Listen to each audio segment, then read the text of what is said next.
5 வருஷத்துக்கு ஒரு வாட்டி நடக்கிற ஒரு விஷயம், ரொம்ப ரொம்ப முக்கியமான ஒரு விஷயம். எல்லாரும் ஓட்டு போட்டாச்சா அப்படின்ற ஒரு கேள்வி இருக்கு. சோ யார் யாரெல்லாம் ஓட்டு போடலையோ போய் கரெக்டா ஓட்டு போட்டு வந்துருங்க.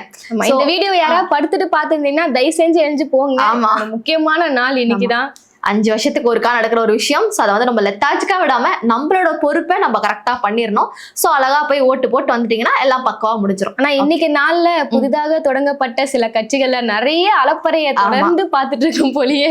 ஆமா, நிறைய பேர் வந்து எப்படின்னா இப்ப எல்லாருமே எப்படி பண்ணுவாங்க, ஒரு கட்சி ஆரம்பிக்கிறாங்க அப்படின்ற போது ஒரு ஸ்லோ ப்ராசஸ் இருக்கும். நம்ம வந்து அனில் கும்பல்ஸ் எல்லாம் வந்து எடுத்தோடனே நான் தான் சிஎம் அப்படின்ற மாதிரி நிறைய ஃபன்னான விஷயம்லாம் பண்ணியிருக்காங்க. ஸோ அது ஒரு பக்கம் இருந்தாலுமே வந்து சினிமா ரீதியாகவும் ஒரு சில விஷயம்லாம் வந்திருக்கு. ஜனநாயகன் படம் பாத்தீங்களா, அந்த ஒரு இதுவும் வந்திருக்கு. சோ ஃபர்ஸ்ட் ஆஃப் ஆல் ஏதோ டிஜிட்டல் பிரச்சாரம்லாம் பண்ணாங்க அப்படின்னு கேள்விப்பட்டேன். இந்த பிரச்சாரம் வந்து எல்லா கட்சிகளும் 21ஆம் தேதி ஈவினிங் வரையும் நீங்க ஸ்டாப் பண்ணிடணும். 6 மணி மேல எந்த ஒரு பிரச்சார நடவடிக்கையிலும் ஈடுபடக்கூடாதுன்னு சொல்லி அபிஷியலா தேர்தல் ஆணையம் அறிவிச்சிட்டாங்க. நீ என்னடா ரூல்ஸ் போடுறது, நான் என்னடா கேக்குறதுன்னு சொல்லிட்டு இந்த புதுசாக தொடங்கப்பட்ட இந்த அணில் கட்சி அவங்க என்ன பண்ணிட்டாங்கன்னா ஆன்லைன் பிரச்சாரம் பண்ண ஆரம்பிச்சிட்டாங்க. நேரா தானே போய் பிரச்சனை பண்ணக்கூடாது, நாங்க ஆன்லைன்ல பண்ணுவோம். தெளிவா ஸ்டேட்டஸ் கூட இருக்க கூடாதுன்னு சொல்லிருந்தாங்க. சொல்லி நீங்க ஸ்டேட்டஸ் கூட இருக்க கூடாதுன்னு சொல்லி அவ்வளவு ஸ்ட்ரிக்ட் ரூல்ஸ். அதாவது விஜய் மேல கொஞ்சம் கேஸ் தானே இருக்கு, அண்ணன் வந்து இப்ப நாங்க ட்ரெண்டிங்ல இருக்கணும்னு சொல்லி நாங்க வாண்டடா ஒரு கேஸ் இழுத்து விடுறோம்னு சொல்லி இந்த மாதிரி விஷயங்களை பண்ணி விஜய் மீது வழக்கு பாய்ந்திருக்கிறது. மனுஷன் நிறைய கேஸ்ல இருக்குல்ல, அதுவும் முக்கியமா தேர்தல் விதிகளை மீறியதற்காக விஜய் மீது வழக்கு. இதை பத்தி தான் இன்னொரு ஒரு கேஸ் இருந்துச்சு, அந்த ரோட் ஷோ வந்து பண்ணக்கூடாது அப்படின்னு சொல்லிட்டு தான் அதுக்கு ஒரு கேஸ் இருந்திருக்கு. ரோட் ஷோ பண்ணக்கூடாதுன்னா நான் அதுதான் பண்ணுவேன்னு சொல்லிட்டு அவரே கேஸ் வரை அடிச்சுப்பாரு. இந்த மாதிரி தேவாலயங்கள் புனித இடங்களுக்கு எல்லாம் போயிட்டு கட்சி கொடியை போட்டுட்டு போயிட்டு பிரச்சாரம் பண்ற மாதிரி சில விஷயங்கள் ஏகப்பட்டது அவரே மண்ணு மாதிரி கொட்டிட்டு இருக்காரு. இவனும் சும்மா இருக்க மாட்டானுங்க, தலைவா என் பங்குக்கு இதை வச்சுக்கோ தலைவா அப்படின்ற மாதிரி கொடுத்துருக்காங்க. அதாவது எப்படின்னா அரசியல், நல்ல அரசியல்ன்ற ஒரு விஷயம் இருக்கு. ஆனா சில பேர் அரசியல்ன்ற பேரை வச்சுட்டு நிறைய ஃபன்னான செக்மெண்ட்ஸ் எல்லாம் நிறைய பண்ணுவாங்க. அதாவது அவங்களோட மைண்ட் செப்டாஸ் எப்படின்னா நம்ம வந்து இந்த மாதிரி கேடி வேலைகள்லாம் பண்ணாதான், எது வந்து பண்ணக்கூடாதுன்னு சொல்றோமோ அதெல்லாம் பண்ணாதான் வந்து அரசியல், அப்பதான் நம்ம வந்து ட்ரெண்டிங்ல இருப்போம் அப்படின்ற மாதிரி வந்து இந்த மாதிரி சில விஷயம் எல்லாம் பண்ணி இது வாங்கி. இன்னொரு முக்கியமான விஷயம் நம்ம அனில் தம்பிகளுக்கு சொல்லி ஆகணும். அதாவது நான் வந்து விஜய்க்கு தான் ஃபர்ஸ்ட் ஓட்டு போடுறேன் பாருன்னு சொல்லி இந்த மாசா அந்த புதுச்சேரியில பண்ண மாதிரி ஓட்டிங் மிஷின் கிட்ட போய் ஓட்டு போட்டு வீடியோ எடுக்கிறது, இந்த மாதிரி வேலையெல்லாம் தயவு செஞ்சு பண்ணாதீங்க, வாழ்க்கை போயிடும். 3 மாசம் கிட்ட சிறை, அப்புறம் அபராதமும் விதிக்கப்படும், வாழ்க்கையை தொலைச்சிடாதீங்க தம்பிகளா.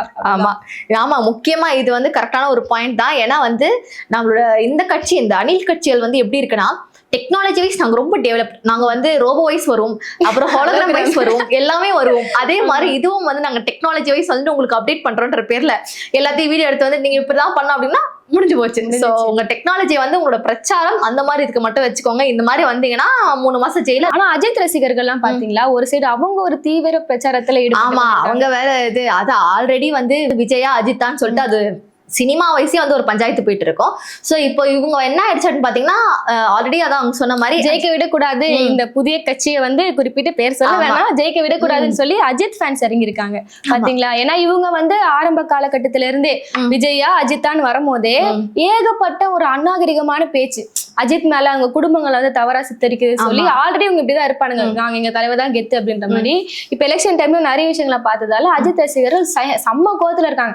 அஜித் ரசிகர் மட்டும் இல்ல, ரஜினி ரசிகர்களும் கொஞ்ச நாள் முன்னாடி ஆதவ செட்டில் ஆன மாதிரி இருந்துச்சு இல்லையா, திருப்பியும் அந்த ஃபயர் எல்லாம் இன்னும் போகல. அதாவது அந்த சினிமா மோகம்ன்றது எல்லார்ட்டையும் இருக்கும்ல, ஆதவச்சுனா தேவையில்லாம போய் ரஜினிகாந்த் சீர்னாரு, இந்த மாதிரி வந்து டிஎம்கே வரம் தடுக்குறாங்க அப்படின்னு சொல்லியிருந்தாருல, அதனால அவங்க ஒரு சைடு கோவமா இருக்காங்க.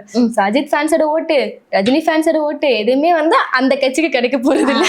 இதெல்லாம் ஒரு பக்கம் இருந்தாலுமே இப்ப எல்லார் வீட்லயும் வந்து பாத்தீங்கன்னா இப்போ வந்து அந்த குழந்தைங்க எல்லாம் வந்து அப்பா நீ டிவி கேக் தான்ப்பா போடணும், மம்மி நீ டிவி கேக் தான் போடணும் அப்படின்ற மாதிரி ஒரு பக்கம் இருந்தாலுமே அதேதான் சினிமாலயும் இருக்க மாதிரி இருக்கு. சத்யராஜனும் வந்து டிஎம்கேக்கு சப்போர்ட் பண்ணிட்டு இருக்காரு, ஆனா அவங்க பையன் வந்து டிவி கேக் சப்போர்ட் பண்ணி பேசுறாரு. எல்லா குடும்பத்திலும் அப்படி ஒண்ணு இருக்கும்ல, கலந்த கலவையா இருக்கும்ல. சத்யராஜ தொடர்ந்து பார்த்தோன்னா அவர் நிறைய மேடைகள் ஏறி முற்போக்கு சிந்தனைகளை பேசுறாரு, பெரியாதவங்களை பேசுறாரு, அத்தனை பேர்கிட்ட வந்து அவர் அந்த வேலைகளை ஈடுபடுறாரு, இந்த மாதிரி ஒரு கட்சிக்கு நீங்க பண்ணுங்க அப்படின்ற மாதிரி. ஆனா அவ்வளவு பேசுற சத்யராஜால தனது வீட்டுக்குள்ள இருக்கும் ஒரு அதை வந்து சரி பண்ண முடியலன்னா உண்மை. அது ஒரு ஃபன் போயிட்டு இருக்குது. நிறைய இந்த டிவி கேக் சுத்தி நிறைய ஃபன் போயிட்டு இருக்கு. ஏதோ ஒருத்தர் இந்த விஜய் பண்ண கடைசி பிரச்சாரத்தை வச்சு ஏதோ ஒருத்தர் பாட்டுல அதை ஏற்றினாரு அப்படின்லாம் சொன்னீங்க. அதாவது எங்க நிறுவனம் இதுக்கு பொறுப்பு இல்ல, சாட்டே தான் ஃபுல்லா ஸ்கிரிப்ட் எழுதி பாட்டு பண்ணது. நான் சொல்லிடுறேன், என்ன திட்டாதீங்க, உங்களுக்கு கோவம் வந்தா சாட்டே அபிஷியல் சேனல் எல்லாரும் நம்மளுக்கு கழுவி ஊத்துறாங்க. சிரிக்கிறாங்க பாஸ். நான் குபேர்னு சிரிச்சேன்னு சொல்லுவாங்களே, அப்படி சிரிச்சிட்டேன் சாட்டையோட பாட்டு கேட்டு. ஏன்னா நான் தன்னந்தனி ஆளு, எனக்கு தற்கூரின்னு பேரு சொல்லிருக்காங்க. ஆமா, என் வண்டி மேல மோதி என்னை பார்க்க வந்து சாவு, தற்கூரி கூட்டம், திருந்தாத கூட்டம், கரூர்ல எடுப்போம் ஓட்டம் அப்படின்ட்டு எழுதிருக்காரு. அதாவது லைன்ஸ் வைஸ் ரைமிங் வைஸ் பக்காவா இருந்திருக்கு. பட் அதோட டீகோட்லாம் வந்து அவங்களுக்கே தெரியும், என்னென்ன விஷயங்கள் வந்து அடிப்பட்டவங்களுக்கு தெரியும். அதான் இன்னொரு லைன் வந்து நாங்க சொல்லுங்க மீண்டும் மீண்டும் கம்பெனி பொறுப்பல்ல. சாட்டை என்ன சொன்னார்னா, ஜெய்காளி ஓம்காளி விஜய் ஒரு ஓடு அப்படின்னு சொல்லிட்டாரு. அதாவது எவ்வளவு வன்மத்துல இருக்கிறாங்க அப்படின்ற மாதிரி தெரிஞ்சிடும். நிறைய பேர் வந்து ரொம்ப வன்மத்துல இருக்காங்க. சோ இந்த வன்மம் எல்லாம் வந்து ஒரு பக்கம் பார்த்துட்டு இருக்கும் போது நம்ம அப்படியே நம்ம சரி ஓகே அரசியல் ரீதியா அதெல்லாம் ஒண்ணு பார்த்துட்டு இருக்கோம், அப்படியே நம்ம லைட்டா அடி கேமரா அடி திருப்பணும் அப்படின்னு பாத்தீங்கன்னா சினிமா பார்க்கறதுக்கு முன்னாடி எவ்வளவு அந்த சினிமா ஆக்ட்ரஸ் எல்லாம் போயிட்டு அது ஒரு பக்கம் போயிட்டு இருக்கு. சினிமா ஒரு சைடு தாண்டி நிறைய வந்து சினிமா துறையில இருந்து நிறைய பேர் இன்னைக்கு பிரச்சார களத்துல இருக்கிறாங்க. நிறைய பேர் வந்து என்னடா நீலாம் இறங்கிட்ட அப்படின்ற மாதிரி எங்கேயா இருந்த பார்க்க முடியுது, படத்துல இவ்வளவு பார்க்க முடியுது, இந்த பிரச்சாரத்துக்கு வந்து இறங்கிட்டியா அப்படின்னு ஜெய் இருந்தாரு. அதுக்கப்புறம் வேற யாரும் அப்புறம் நிறைய பேர் அப்படிதான் சினிமா வந்து இறங்கிட்டாங்க. சத்யராஜ் உட்பட எல்லாருமே. சத்யராஜ் அவங்க பையன், யங்ஸ்டர்ஸ் பார்க்கும்போது அவங்க பையன் நிறைய பேர் வந்து சினிமா ரீதியா வந்து ஃபுல் அண்ட் ஃபுல் ஒரு பக்கம் வந்து விஜய்க்கு ரொம்ப அப்போசிஷனா போயிட்டு இருந்தாலுமே ஒரு பக்கம் சப்போர்ட்டும் வந்து நல்லா போயிட்டு தான் இருக்கு. சோ எலெக்ஷன் முடிஞ்ச பிறகுதான் விஜய் மாதிரிதான் சினிமா தெரிஞ்சவங்களுக்கும் அரசியல் தெரிஞ்ச சினிமாக்காரர்களுக்கும் ஒரு வித்தியாசம் இருக்கு. இவங்க சினிமாக்காரங்க, இவங்க அரசியல் தெரிஞ்ச சினிமாக்காரங்க.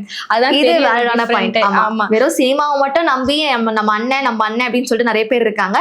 பட் அரசியல் அப்படின்றது ரொம்ப முக்கியமான ஒரு விஷயம். அதுவும் 5 வருஷத்துக்கு ஒரு வாட்டி தான் நடக்குது அப்படின்ற போது ரொம்ப உஷாரா நம்ம நோட் பண்ண. அவங்க கட்சியில ஸ்ரீகாந்த் ஒருத்தர் இருக்கா பாத்தீங்களா, காமெடி நடிகர்.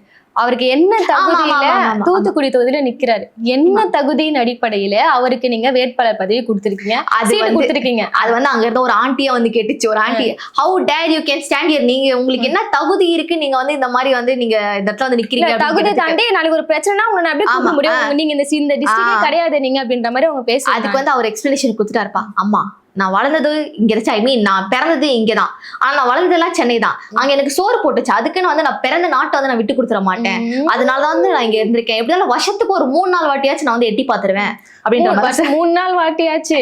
அப்ப பாத்தீங்கன்னா அவருக்கு என்ன தகுதி இருக்குன்னா, இதுவரையுமே ஏதாவது ஒரு போராட்ட காலத்துல நீங்க ஸ்ரீகாந்த் பாத்திருக்கீங்கன்னா பார்க்க முடியாது. ஏதாவது மக்கள் இயக்க எதுவுமே கிடையாது. அவர் ஒரு நடிகர், அரசியல் அவருக்கு தெரியுமான்னு கூட தெரியாது. விஜயோட நெருங்கிய நண்பர், அவர் ஒரு நடிகர் என்ற காரணத்துக்காக அவருக்கு இன்னைக்கு வேட்பாளர். சோ இந்த அரசியல், இந்த எலெக்ஷன் அதெல்லாம் ஒரு பக்கம் இருந்தாலுமே அப்படியே நம்ம இப்ப ஜனநாயகன் பக்கம் திரும்பணும்னு நினைச்சு பாத்தீங்கன்னா, ஜனநாயகன் படத்துல வந்து லீக் ஆகி அது ஒரு பெரிய சம்பவமாச்சு. அதுல வந்து ஒரு பர்சனே வந்து பிடிச்சாங்க. இந்த பர்சன் தான், அந்த ஃப்ரீலான்சரா ஒர்க் பண்ண ஒரு பர்சன் தான் வந்து இந்த வீடியோ வந்து ஷேர் பண்ணுது, ஆன்லைன்ல ஏத்தி விட்டது அப்படின்னு சொல்லிட்டு. சோ அது என்ன இருக்குன்னு பார்த்தா அவர் வந்து இப்போ பெயில் கேட்டிருக்காரு. எதுக்கு இந்த மாதிரி பெயில் கேட்டிருக்காரு? எதுக்குன்னு பார்த்தா, நான் வந்து எந்த ஆன்லைன் பிளாட்ஃபார்ம்லயும் நான் ஷேர் பண்ணல, நான் யாருக்கும் வந்து பர்சனலாவும் அந்த படத்தை நான் ஷேர் பண்ணல. இந்த ஜனநாயகன் டீம் வந்து வேணும்டே யாரையோ ஒருத்தவங்களை வந்து புடிச்சு போடணும் அப்படின்றதுக்காக என்ன யூஸ் பண்ணி போட்டிருக்காங்க அப்படின்ற மாதிரி இருக்கலாம்ல, வாய்ப்பு இருக்கு. ஏன்னா ஒரு தனி நபர் இதை செய்யறதுக்கு பயப்படுவாங்கல்ல. இப்ப அவர் யாரா வேணா நம்ம அந்த பால் பின்னாடி இந்த கட்சி தான் நம்ம சொல்ல முடியாது. யார் ஒரு தைரியமா இந்த விஷயத்த செஞ்சாலுமே பின்னாடி ஒரு பெரிய பார்ட்டி இருக்குன்னு தான் இருக்கும். இப்ப நம்ம டிஎம்கே எடுத்துக்கணும்னா அவங்க இந்த செய்ய வேண்டிய ஒரு அவசியமே கிடையாது. ஏன்னா அந்த படம் வெளியே வந்துச்சுன்னா அவங்களுக்கு இது ஒரு டிராபேக். அதுவும் தேர்தலுக்கு முன்னாடி வந்துச்சுன்னா அவங்களுக்கு ஒரு பெரிய ஒரு விஷயமா இருக்கும். இது ஆக்சுவலா பக்காவா பிளான்டு தான். ஏதோ வந்து விஜய் கோஷ்டிகள் தான் வந்து அது ரிலீஸ் பண்ணதுக்கு பின்னாடி இருக்கா நமக்கு தெரிஞ்சிரும். இவரு தான் பண்ணாரா இல்ல வேற ஒருத்தர் பண்ணிட்டு இவர் மேல வந்து அதை மழுப்புறாங்களா அப்படின்ற மாதிரி ஒரு கேள்வியும் இருக்கு. அது அவரே சொல்லியிருக்காருல்ல, என்ன வந்து காரணம் காரணத்துக்காக என்ன அரெஸ்ட் பண்ணிருக்காங்க, எனக்கு ஜாமீன் கொடுங்க. ஆமா, அதுதான் சொல்லியிருக்காங்க.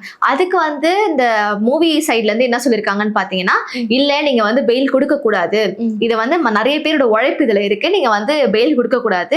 எதனால இது நீங்க எதுக்கு பெயில் கொடுக்க கூடாது அப்படின்னு சொல்றேன்னா, என்னைக்கு ஆன்லைன்ல வந்து ரிலீஸ் ஆச்சோ April 9th வந்து ரிலீஸ் ஆயிருக்கு, லீக் ஆயிருக்கு. ஸோ அன்னைக்கு தான் வந்து அந்த மனுஷன் வந்து எனக்கு உடம்பு சரியில்லை, நான் இனிமேட்டு வரமாட்டேன் கொஞ்ச நாளைக்கு அப்படின்ற மாதிரி ஹாஸ்பிட்டல் போய் அட்மிட் ஆயிருக்காரு அப்படின்ற மாதிரி சார். ஏங்க ஒரு மனுஷனுக்கு உடம்பு சரியில்லாம ஆயிடுச்சுன்னா அது என்னங்க இதுல இருக்கு? நம்மளுக்கு தகவல் சரியா தெரியல, ஆனா இவர் பின்னாடி இருக்குது வேற யாரோ ஒருத்தர், அது வெளியே வந்தா வரட்டும். ஆனா இவங்க காரணம் காட்டுறதுக்காக ஒருத்தரை வந்து அரெஸ்ட் பண்ணிக்கணும், அதை வந்து பேச ஒருத்தரை காப்பாத்துறதுக்காக ஒருத்தரை வச்சிருந்தா நம்மளுக்கு தெரிஞ்ச ஒரு விஷயம் தான். இது வந்து ஒரு தெரிஞ்ச விஷயம் தான். இதெல்லாம் இவ்வளவு தூரம் போயிருச்சு. இதுல 10 குறைக்கு வந்து ஜனநாயகன் வந்து அபிஷியலா ரிலீஸ் பண்ண போறாங்க. அதுக்காக April 25th ஏப்ரல் அது வாய்ப்பு இல்லை. ஏன்னா வந்து இந்த கேஸே வந்து அந்த ஜட்ஜே வந்து கன்ஃபியூஸ் ஆகி என்னடா என்னடா இப்படி ஒன்று சொல்லிட்டு இருக்கீங்க அப்படின்னு சொல்லிட்டு April 30 ஒத்தி வச்சுட்டாரு. இந்த ஒரு கேஸே வந்து April 30 ஒத்தி வச்சுட்டாரு. ஸோ வந்து ஜனநாயகன் அஃபிஷியலா ரிலீஸ் ஆகணும் அப்படின்னா அது வந்து கொஞ்சம் ஆகும், ஏன்னா அது டிலே ஆகும். அப்போ உங்களுக்கு இந்த படம் எல்லாம் போட முடியாது, எலெக்ஷன் டைம் உட்காந்து பாருங்க விஜய் படம் ஏதாவது பழைய படம் என்ன போதான்னு பார்த்து ஓட்டு போட்டு இதுவும் ஒரு சிரிப்பா இருக்கு பாரு. அனில் கும்பல்ஸ் நீங்க விஜய் படம் சொல்ல போது ஞாபகம் வந்து எலெக்ஷன் டேட் அன்னைக்கு இன்னைக்கு அதுவும் ஏதாவது ஒரு விஜய் படத்தை போட்டு விட்டாங்கன்னு வச்சுக்கேன், எங்க அண்ணன் படத்தை தான் நான் பாப்பேன், எனக்கு ஓட்டு வேணும். ஓட்டு போடாம எங்க அண்ணனை படத்தை நான் பாப்பேன்னு சொல்லி சப்போர்ட் பண்ணீங்கன்னா எந்த சேனலும் சதி பண்ணிடாதீங்க விஜய்க்கு எதிராக. தொடர்ந்து பாப்போம் எலெக்ஷன் என்ன. இன்னும் ஓட்டு போடாதவங்களுக்கு சொல்ல விஷயம் என்னன்னு பாத்தீங்கன்னா, அதை செஞ்சு யாரும் நான் நோட்டாக்கு போறேன்னு சொல்லி அதி புத்திசாலியா இறந்து பண்ணாதீங்க, ஒரு ஓட்டை வேஸ்ட் பண்றாதீங்க சொல்றேன். அதனால பாப்போம் காத்திருந்து பார்க்கலாம் யாரு ஜெயிக்க போறாங்க, என்ன கதை எது கதைன்றது.